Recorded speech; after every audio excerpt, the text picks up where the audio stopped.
Good evening with Sports Night. I'm Anne-Marie Burke. Now, for the first time in their history, the West Indies chased down a one-day international target of over 300 when they defeated Pakistan today at Providence in Guyana. In this first of 3 one-day internationals, the Windies sent in Pakistan and the visitors smashed 308 for 5 in their 50 overs. Mohamed Hafiz top scored with 88, Shoaib Malik added 53, while Ashley Nurse took 4 for 62. The Windies then did some smashing of their own, replaying with 309 for 6 from 49 overs. Player of the match Jason Mohammed was unbeaten on 91, that included 11 fours and 3 sixes, while Karan Powell added 61 and Nurse was 34 not out, as the Windies won by 4 wickets. That's a great shot. That is straight and long. Got in. Not a great delivery, but it has worked. Nice shot from Hafiz. Nice use of the feet. 4 will give him a 50. In a bottle, Sarfraz is pretty keen to get them going well. I don't think there is any need to send a message across. Ahmed Shahzad has been cleaned up. That's over the top. And he's taken it. The tall man, the captain himself, just back for the square leg. That was from Shannon Gabriel, and this is caught.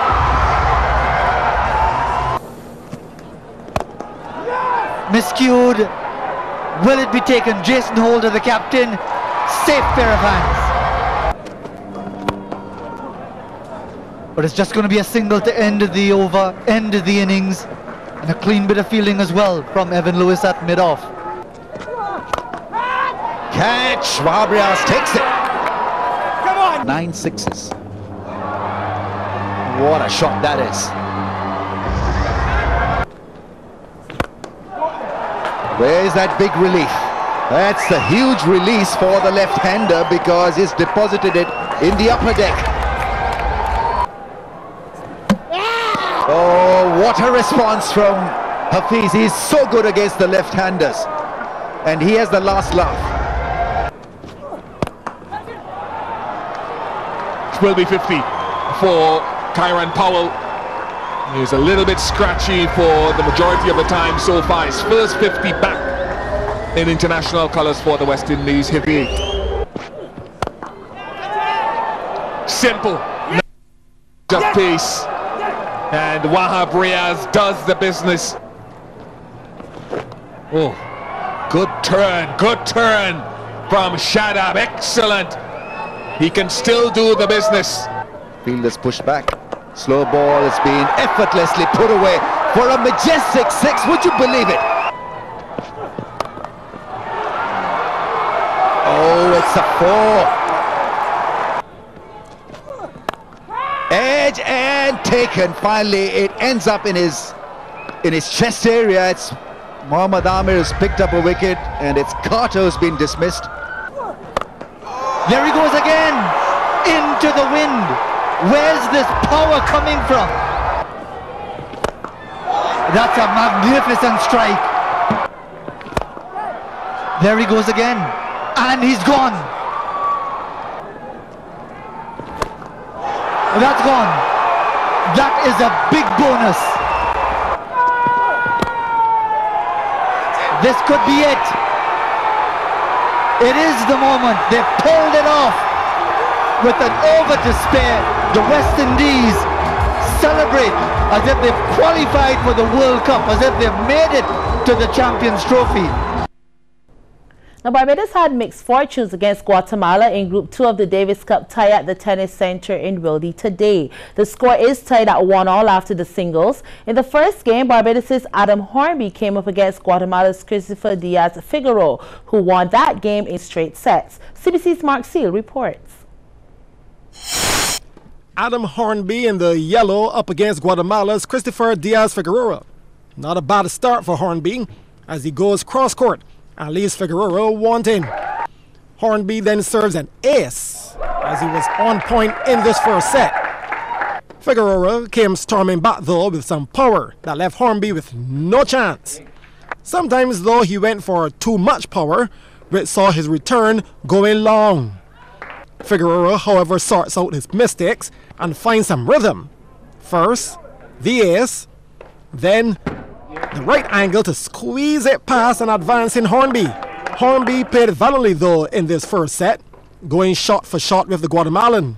But Diaz-Figueroa didn't allow the set to go into a tiebreak, winning it 7-5. Second set, Figueroa picking up just where he left off, switching the angles on Hornby. Then he brings finesse to the game, approaching the net and producing the drop shot, leaving Hornby with no chance to get the ball. Figueroa all in control now, setting the pace, the tempo and the direction.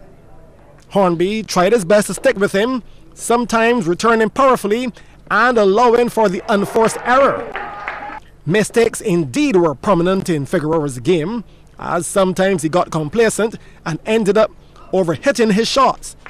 But Hornby couldn't capitalize on them, so he also lost the second set, 6-love. So on to the third set, and Hornby started off fighting, storming in to return the shot in the open court. But Figueroa was there with the instant reply, going cross-court with some fire. Now that shot had some steam on it. Hornby replied with a cross-court shot himself, picking the angle perfectly. Shot for shot in this third set, with both players going for it. But for the most part, Figueroa was the one finding the right mix and getting the majority of the points.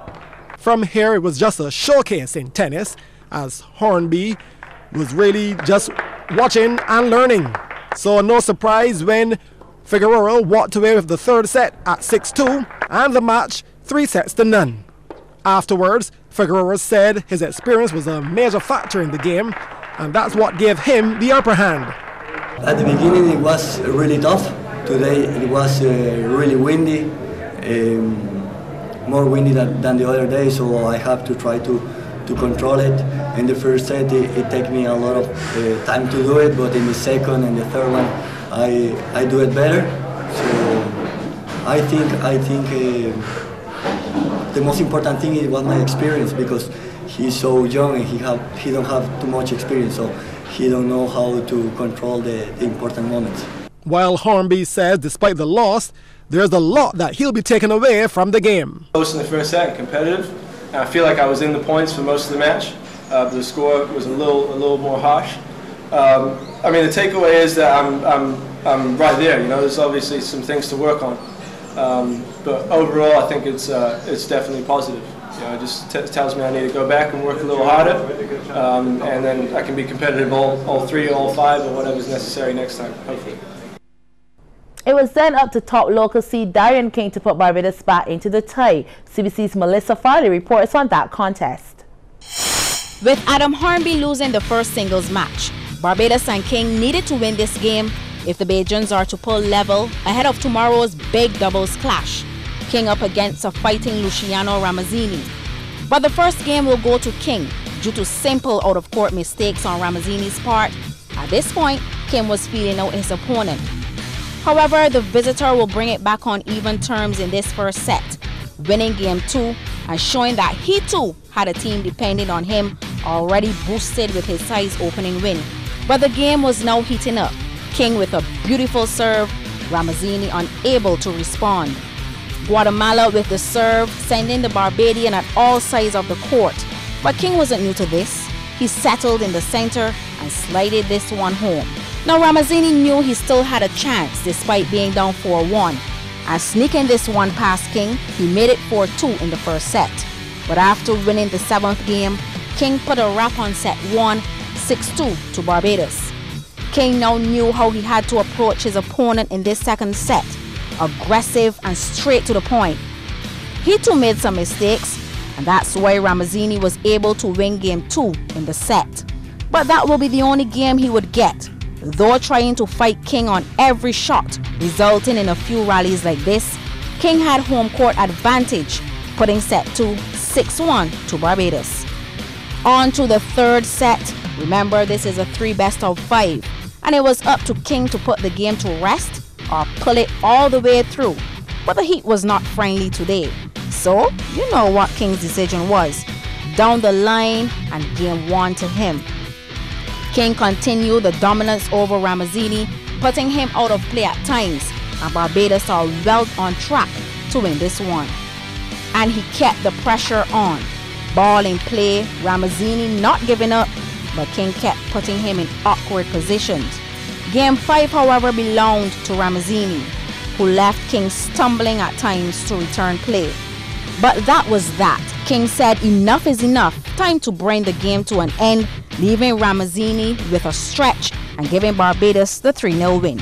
It now means the battle will be on in tomorrow's doubles. We lost to them, I think, in CAC games. I think three tight sets. Yeah, they're great doubles players. Christopher, I played with Christopher on tour. As you can see, he's a great ball striker. Although hopefully the win would be a major factor for him. Hopefully he plays bad. But Wilfredo, I played with Wilfredo from 8 years old, 9 years old. We were both on the COSAT team and we played a lot of doubles together and we won a lot of titles together. So I know how Wilfredo plays and I know how Christopher plays. But it doesn't take away the fact how me and Hayden play. I mean, we play well together. We have a great record with each other. And I mean, I think it's tomorrow at 12. We see who comes away to see who goes up to 1 and whoever receives the pressure. Melissa Farley, CBC Sports. Now coming up after the break, Sonics bounced back from a last round upset to beat the Bulls.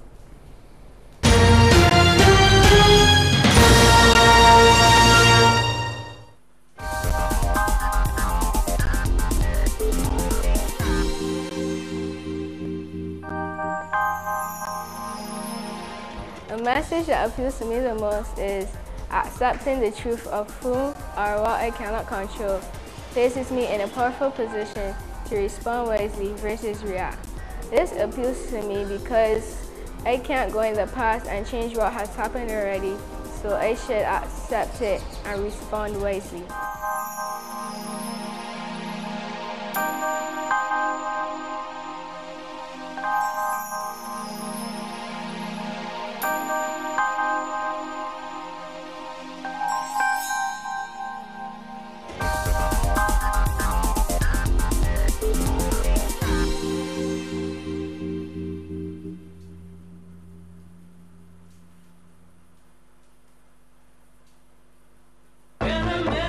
What's your rhythm?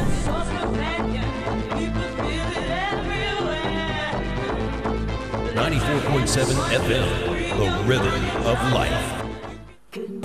On the Monday edition of Morning Barbados, you know we're going to be fresh off the weekend, bright and crispy, here for you from 6. Of course, we continue our discussions with the Productivity Council. This time, the topic, training, and why that's so important in the workplace. And as it's linked to productivity, we want to also focus on a recent discussion. We'll hear from UWI's Professor Winston Moore. We'll talk about female-led firms. There is a study that says it seems female-led firms are a little less productive than male-led firms. Who knew? Anyway, that's up for discussion. And of course, we'll have our session, Cookout Mondays. We'll dive into the food and the drinks, all of that and more on the Monday edition of Morning Barbados. Good morning, Morning Barbados.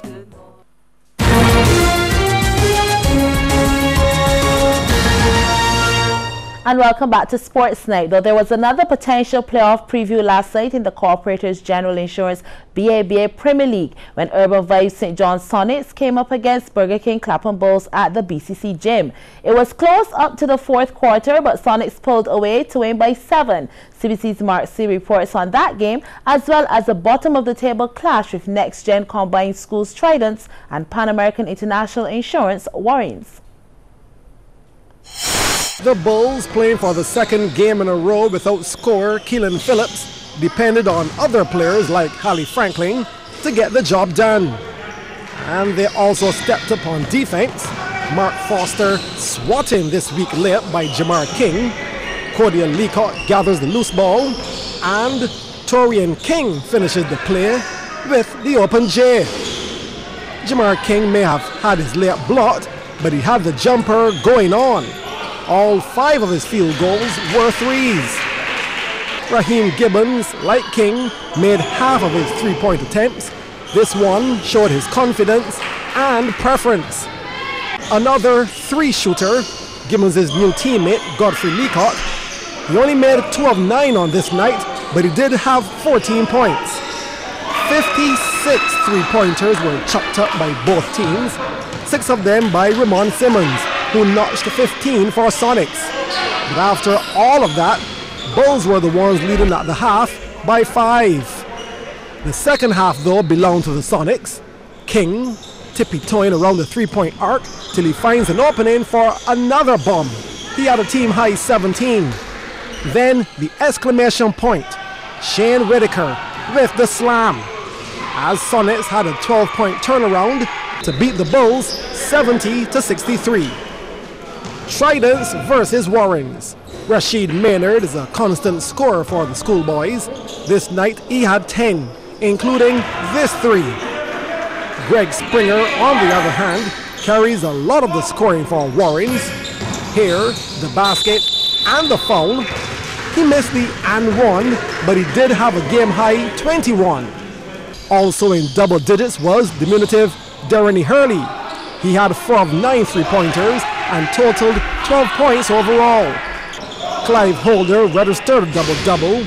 In this play alone, he had 1 of his 11 rebounds and 2 of his 12 points.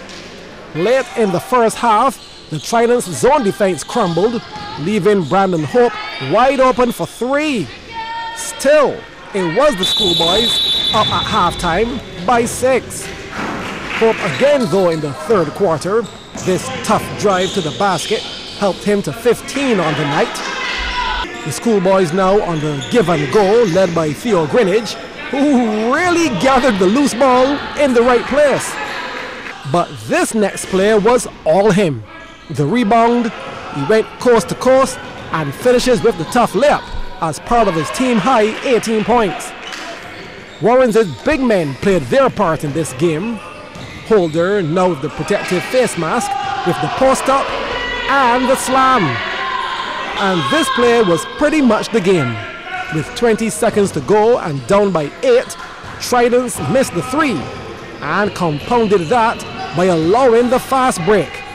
Warrens winning the game 73-65. Mark Seal, CBC Sports.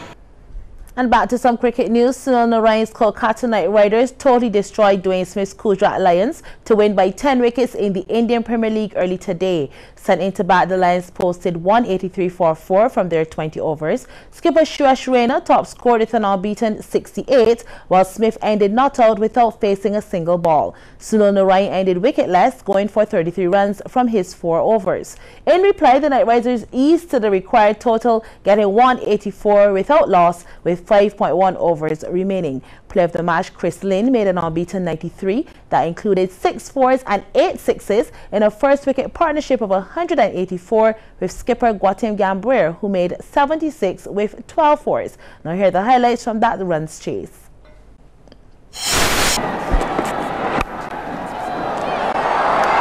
So strong, and there you go. Undoes all that good work with a thick inside edge.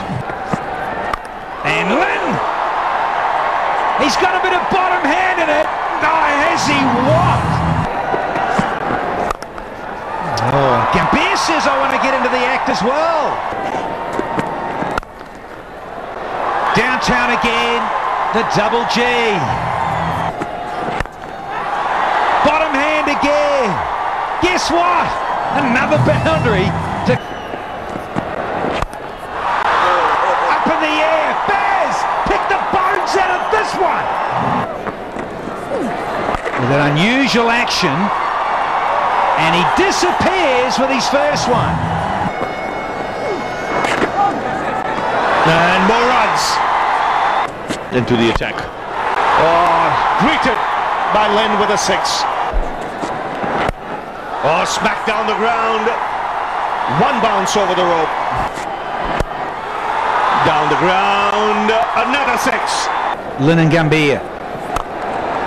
Up and over with more wrist work from the captain. Oh, he smacked that over long on, and a yes bank maximum. Full toss. And that's been part 75. And Chris Lynn smokes another one. And still to come, the latest score between the Pride and the Red Force.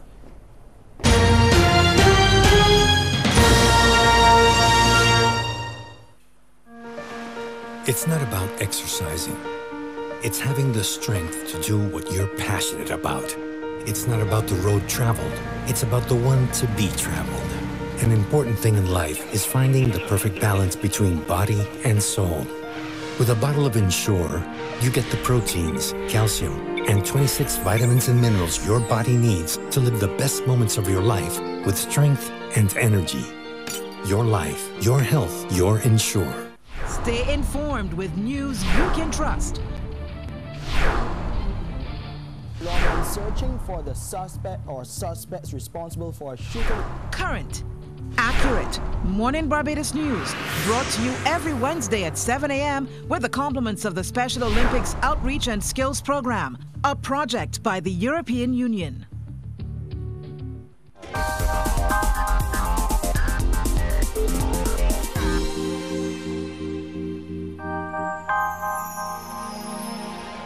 My message is, I have the power of choice to make good choices or bad choices. And if I make bad choices, there will be consequences. And if I make good choices, there will be consequences. So I have the power of choice to make good choices.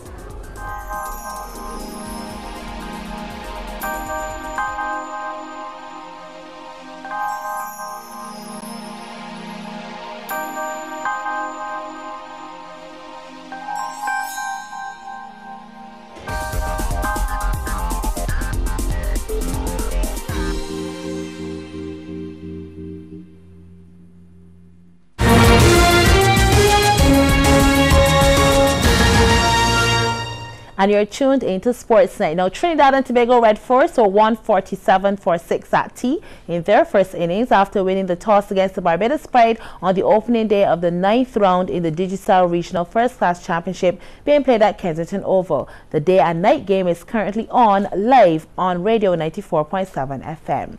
Now, it was a day of celebration earlier this week as the St. Michael's School relished in their success at the Barbados Secondary Schools Athletics Championships. The boys were named champions last week and went up against all odds to take home the crown for the first time in the history of the meet.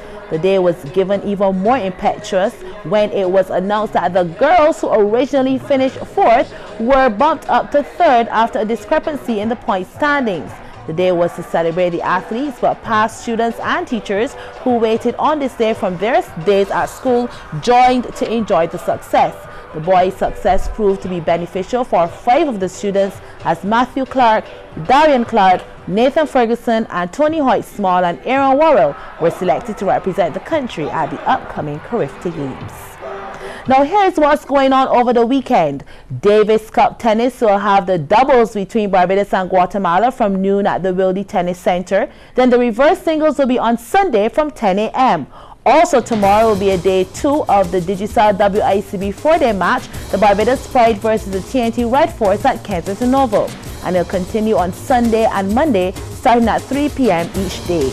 The Digicel BFA Premiership will have a double-header at Wilde at 6:30 and 8:30 p.m. The Cooperators General Insurance BABA Premier League will also have a double-header at the Community College Gym, and that's at 6 and 8 p.m. On now to Sunday, the second one-day international, the West Indies against Pakistan in Guyana.